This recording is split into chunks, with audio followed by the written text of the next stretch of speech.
Hello again, everyone. This is Deasis, and today I wanted to be talking a little bit about my story. And this isn't my personal story or anything like that. This is more or less relating to a lot of the artwork that I've been working on over the years. To the people who know me personally and know me well, they know that I've been working on this whole story about mixed people and mixed nations and all this stuff happening um, since the 90s. So it's been a long time coming.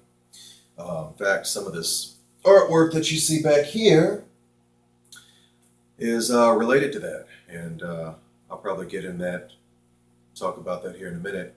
That actually has to do with a lot of the flags of the nations of this future thing that in my story is basically related to America being taken over by a lot of ethnicities and America being transformed as we know it. And I want to talk about what that is about, basically, because a lot of people have looked at my artwork and they don't really understand it. And some people have read my work and they don't really understand what that's about either. Now, my story is not really yet a story in the sense that it has a script or anything like that. I want to turn it into a script because I'm hoping that one day it could be turned into an original series. So maybe that's a little grandiose of me, but I'm a dreamer, and dreams are what I have. So I'm going to hold on to that, and I hope it goes somewhere one day. Um, Getting into it. So, the mixed nations, the rise of the mixed nations, is about basically the end of colonialism. And I say colonialism with reference to the cultures that have really taken over America, or the cultures really, I mean, the kind of culture that America was founded on. You have a lot of Roman and Greek influence. I mean, it's my personal opinion here, and this might offend certain people, but, I'm just a guy with an opinion. You got an opinion, that's great. I respect that. You're a man or woman or whatever you want to call yourself with an opinion that disagrees with mine, that's fine, and I respect that. And all I ask is that you respect mine too. Because I'm not saying it to be mean or cold or anything like that. I'm just saying this is how I feel. But getting back to it, you have America, which is founded mainly on Roman and Greek culture. And there's a popular meme out here, and you can look it up.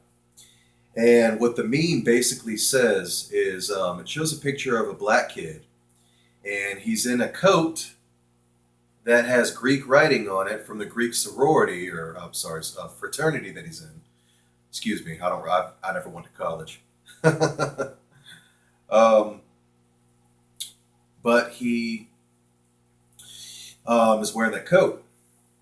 And in the meme, it says, it seems like, I forget how it's worded, and I'm quoting it. Some people care more about Greek culture than their own.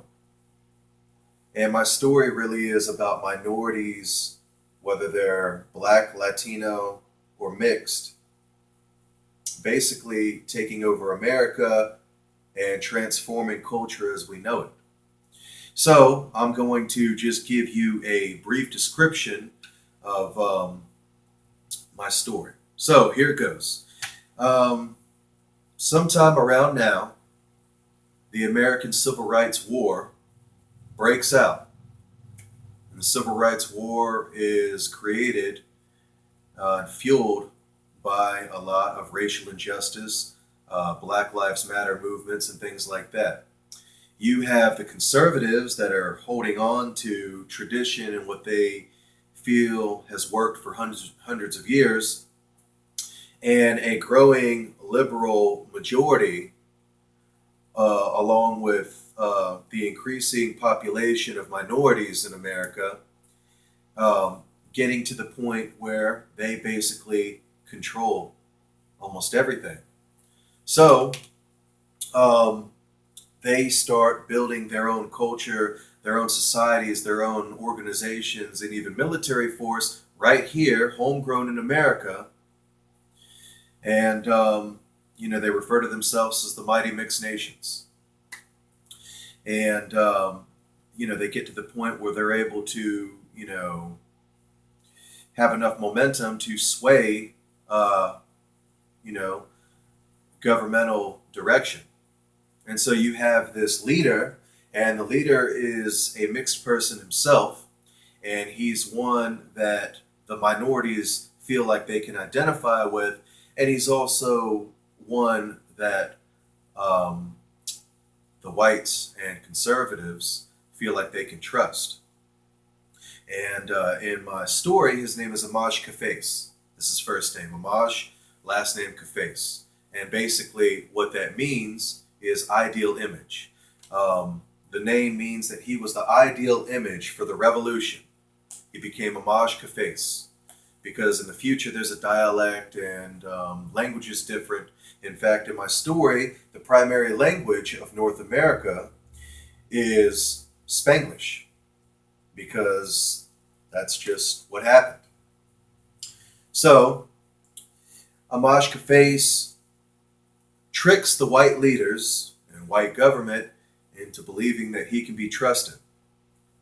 And so, they basically say, look, anything you want, to get the minorities under control and to try to bring peace because we can't control them. We need a leader who we can trust. He is somewhat of a Barack Obama of his time period. He's relatable to the minorities. Well, little do the whites know that he is on the side of the minorities too. And he basically gives them information to be able to gain enough weaponry and momentum to actually finally take over the country. And what they do is they create a new renaissance here in America. So instead of the colonial renaissance that we've seen for hundreds of years, we now see, a lot of ethnic styles, a lot of cultural styles that are not related to white culture or white colonialism in any way start to rise up. And Amaj Kafes becomes the leader of the new nations, and they call themselves the mixed nations. Or at least that's why I call the story Rise of the Mixed Nations. So it's a concept that I've had since the 90s. It's not anything that's been written into a script yet, although I would like some writers to help me maybe turn it into a script, maybe write a pilot episode for it or a book, because I do want to do something with this. And the cultural aspect is a lot of what I want to focus on in this video, because I have a lot of designs myself as someone who calls himself multicultural. I refer to myself as multicultural. And Vin Diesel does the same thing, actually. If you look at him in his interviews and stuff like that, he is a mixed person who prefers to refer to himself as a multicultural. And that is really the way that I look at myself, too. I'm a multicultural American. My daughter is a multicultural American. And that's what we are. And this is our story. This is our history. But so they take over and they have the mixed nations. Now, along with this, the backlash is that you have the colonial common nations. And these are basically the conservative and white fragments that survived. They survived the onslaught. They survived the uprising. And now they're mad and they want retribution. They want revenge. Because now the way that they have been raised and grown up to view it through the generations is these minorities and these, ethnicities came and they took us from our land that we had. And they took our government away from us and they burned it to the ground and they did all this stuff. And now we want it back. So now you have the colonial common nations, as they call themselves, and their slogan is God's Guns and Glory. And they're basically going after the mixed nations, which in my story, haven't really perfected this yet, but you have nations. The names would be Delgora, Darkel Lakel, the nation of Mauritius, and stuff like that. They have names that really don't correspond to our modern American styles. Like Johnson or Smith. John, Mike, Steve, stuff like that. So they, band together and form a new cultural renaissance. They start all this new architecture. They start all this new music, or bring back all these musics. They refine their ethnic art to the point where they have a whole society, down to even clothes and jewelry that is part of their culture and reflects their upbringing. So they want to keep the peace, or at least Bahara, which is another nation in my story. That's the nation that Amash Kafes is now running. He wants to keep the peace. Well, some in that, because of the things that they've been through, they don't stand for that. They're like, no, we want to finish him off. And so what they do is they attack Bahara and subdue it. And two of the popular big nations in this story, they band together to now fight and go against the colonial common nations. And it's this big battle that ensues. And it's interesting because in my story, it changes the face of America. It changes it completely. So that's a brief summary of my story. Sorry for jumbling up the introduction. But that's a brief introduction to it. In summary. So I want to show you a few pictures here. There's a few photos that I have along with this. And I'm going to show them to you now. So you can check these out. And I'm going to talk about basically the cultural style of it. My style personally is a mix of Egyptian, goth, 90s, urban, modern type stuff like that right there. And that's kind of the stuff that I've been drawing since the early 90s. So, in terms of architectural style, it looks a lot like this. So basically what you have here, you have several buildings, and this is an old picture that I want to revise and really get redone by a 3D artist. So if there's any 3D artist out here, and you know how to turn this into 3D art, where it's three-dimensional and more realistic looking, please let me know. Because a lot of this stuff I want to get designed. But what you have here with the main building, you have crown molding on the side of the brick here. So you have essentially dyed brick.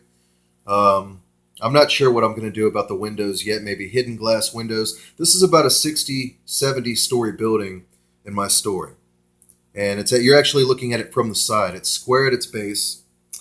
And this building, for some reason, I decided to draw sideways, but you have gold edging with crown molding as architecture, and the inside of the buildings are opened up to where you can see waterfalls, fountains, and stuff all in the middle.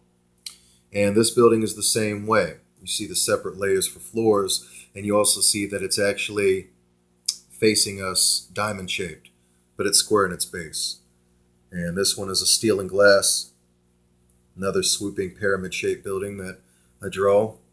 And here's another building that you're looking at from the side. And these are black. This is black brickwork, gold edging, waterfalls going down the side.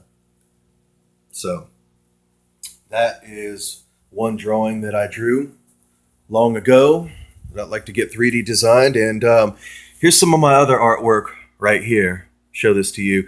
So these are the flags of the nations that I was talking about. The dragon is for nation 13 because the number 13 represents 6 and 7 coming together. So you have the balance of good and evil, or you have the struggle of good and evil here. And that is Delgora, nation 6. You have nation 8, and their symbol is the bat, essentially, because the bat comes from the darkness. The bat represents coming out of darkness.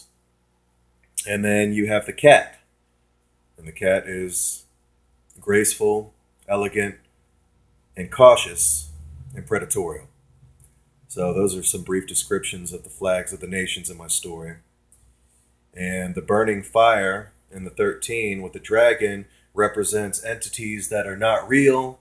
It represents fiery intensity, creativity, progression, and something being born of a new creature, something that isn't real, something that hasn't been done before. So that's a brief description of what all that means. So, yeah, anyone out there willing to help me develop this story into something, by all means. So, this is another drawing of basically buildings and structures. You notice the city's off in the background. This right here is a column up close because we're supposedly looking at it on the deck as if we're, on another building, looking across the way at it. And this is a cement structure. It's also square in its base, and it has a lot of 3D crown molding carved into the building. I'm not sure what I want to do yet about the windows, if I want to make those hidden into the structure or what. I'm not exactly sure what I want to do with that, but that's basically the shape of it. The windows will come later, and that's another type of building that I usually draw in a lot of my drawings. Also square in its base, sideways, and I think I do that to kind of show the shape of it. This building right here also has a lot of crown molding in it, and these are, obviously unfinished rough sketches, but if you notice the two structures here that are floating and the other stuff that's floating on the building, I had an idea here, and the idea was that I would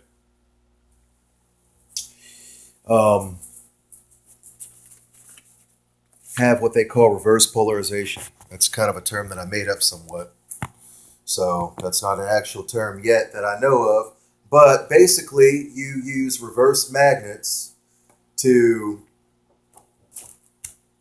hold stuff up. And I always thought it would be cool in architecture if they could build something where you have structures that are on top of buildings that are able to be suspended in midair, essentially because reverse magnetism is holding up these decorations and anchors and architectural cues of the building.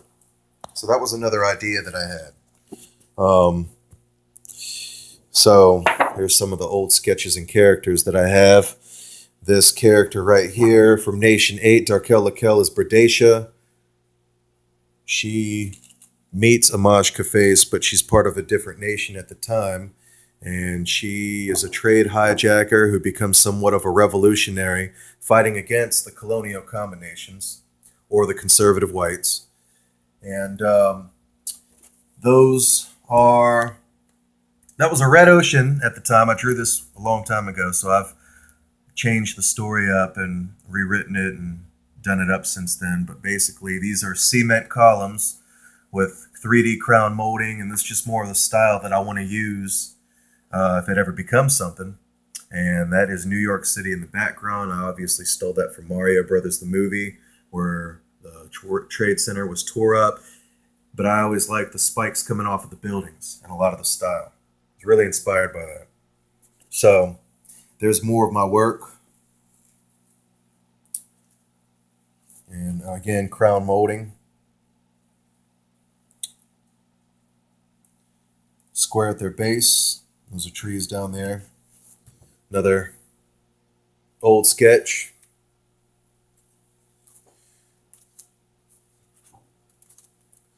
Here is it in color. Did this one, if I'm not mistaken, I did this one around 1994. So, been working on these for quite a long time. There's just other sketches and stuff. And there's a better drawing, or the original drawing of this whole Nation 13 thing. Some of it is from old cities, and there's basically some of it from, this is Nation 8. Nation 8 is made up somewhat of demolished remains and abandoned remains of modern cities. So there's that. It's more artwork and sketches. Like I said, a lot of this has not been perfected. I don't call myself really a drawer or a designer or a writer or anything, as much as I want to refine my work and I want to make it something great. So that's the goal.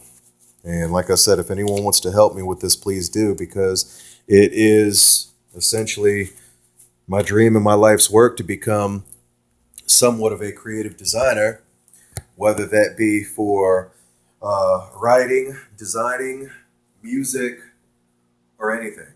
I want to be able to create anything, really. I've got a lot of ideas, and I'd love to work with someone on this stuff that can help me maybe turn a lot of this into reality. So, anyways, I think that was all I had for now. I want to thank everybody for watching. I appreciate it. Some more ideas. And like I said, I think that is about it. So I would basically call these sketches of things that I want to create and things that I want to write. Or at the very least, 3D design it. So if I could do that or find a way to get that done, it'd be awesome. And there's more just copies, more design artwork. And like I said, this stuff is really old. I mean, this stuff is from the 90s. But it's still stuff that I want to design. And yeah, that was it. All right, well. So, anyways, I want to thank you guys for watching and checking this out. Like I said, if there's anyone that can help me realize some of these visions, let me know. All right, well, hope everyone's all right, and have a good day.